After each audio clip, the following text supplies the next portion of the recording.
Dhaabbanni mirga namummaa idil addunyaa Human Rights Watch labsii haarawaa TPLF labsite kana WTF keessaa qabu akka kaafamu gaafachuun ibsame. Waraanni Suudaan naannawaa daangaa Itoophiyaatti dhiyoo jirtu yeroo ammaan tana qabatee jiraachuun dhaga'ame. Naannoo Oromiyaa gama lixaatti lafti qonnaan bulaan irraa buqqaafame milishootaaf hiramaa jiraachuun himamee bal'inatuutti hin dhiyeessina. Pireezidaantiin Riippaabilika Dimokiraatawaa Federaalawaa Itoophiyaa duraanii Aadde Saahilewarq Zawudee daantuu barreessituu dhaabbata mootummoota gamtoomanii ta'uun muudamuun gabaafame. Daawwattootaa fi hordoftoota Egeree Miidiyaa nageenya keenya bakka jirtan maratti sana dhaqqabu. Kanneen amma isin dhageessifne hangafoota Egeree Miidiyaatii amma bal'inatu taasisa.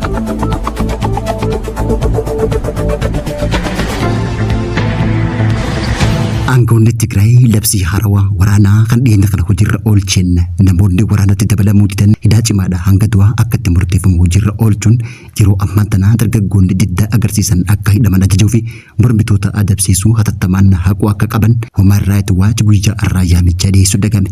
Dhaabbanni mirga namummaa kun ibsa kanneen akka ibsetti paartiin naannicha bulchaa jiru Adda Bilisummaa Uummata Tigraay TPLF jalqaba baatii waxabajjii tana keessa labsii nageenyaa fi tursiisa labsii lammiilee dirqisiisanii tajaajila waraanaa keessa galchuu fi mormii siyaasaa naannicha keessatti mul'atu kun ukkaamsaa mirga namummaati jechuudhaan labsiin tun akka kaafamtu gaafachuun dhaga'ame.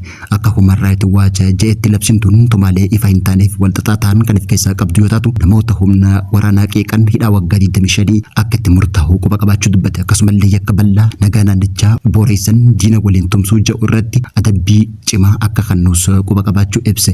Human Rights Watch dhaabbilee mirga namummaa biyya keessaa fi miidiyaaleen gabaasa waabeffachuudhaan yeroo ammaa tana loltoonni duraanii naannoo Tigraay keessatti deebi'anii galmaa'u akkasumallee daa'imman dabalatee dargaggoota mana manarra deemuun bobbaasuu isaatiin ibsatee jira. Warrii fi maatiin dargaggoota humnaan dirqisiifamuun jalaa miliquu yaala illee humnoota nageenyaa naannichaatiin tarkaanfiin irratti fudhatamaa jiraachuu fi adabamaa jiraachuu beeksise. Uummanni Tigraay gaaga'ama keessa jiru ammallee waraana gara jabinaa waggaa 2 dura raafama kaase keessa galu sochiin taasifamaa jiru akka irraa dhaabbatu gaafate. Aangawoonni naannoo Tigraay namoota nagaa humna waraanatti oofuu wallabdee siyaasaaf deebii kennuu qaban dhiisanii gara waraanaa filachuun isaanii sirrii akka hin taane Afrikatti Daarektarri Human Rights Watch dubbatee jirti. Dhaabbanni kun akka ibsetti labsiin TPLF tun labsii dirqisiisuu dhaabbata biyyaalessaa Eertiraa wajjin kan wal fakkaatu jechuudhaan akeekkachiisee jira. Labsiin haaraan tun ammoo kan baate yeroo wallabdeen TPLF fi mootummaa federaalaa jidduu jiru hammaachaa dhuftetti waggaa ta'u TPLF keessatti yeroo ammaan tana qoqqooddiin uumamuun ni beekama.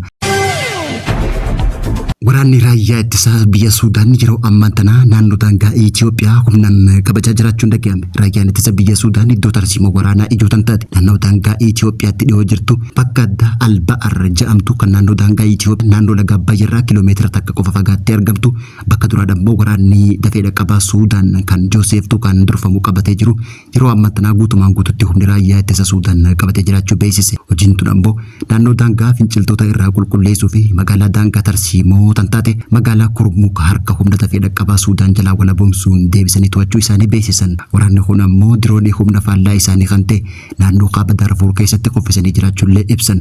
Waraanni biyya keessaa Suudaan kun waggaa 4f gaaga'ama hamaa kan fite waggaa ta'u buqqaatti lammiilee siivilii haalaan dabaluu fi rakkoo gargaarsa namummaa ammoo akka hin dhaqqabne illee saaxilee jiraachuun ibsame. Yeroo garagaraatti ammoo waraanni Suudaan Jeneraal Abdul Fattah al-Burhaaniin durfamu waraana Itoophiyaa himachaa kan ture waggaa ta'u waraanni Itoophiyaatis ammoo deeggarsa biyya United Arab Emirates humna dafee dhaqqabaa leenjisaa jira jechuudhaan himachaa turuun ni yaadatama.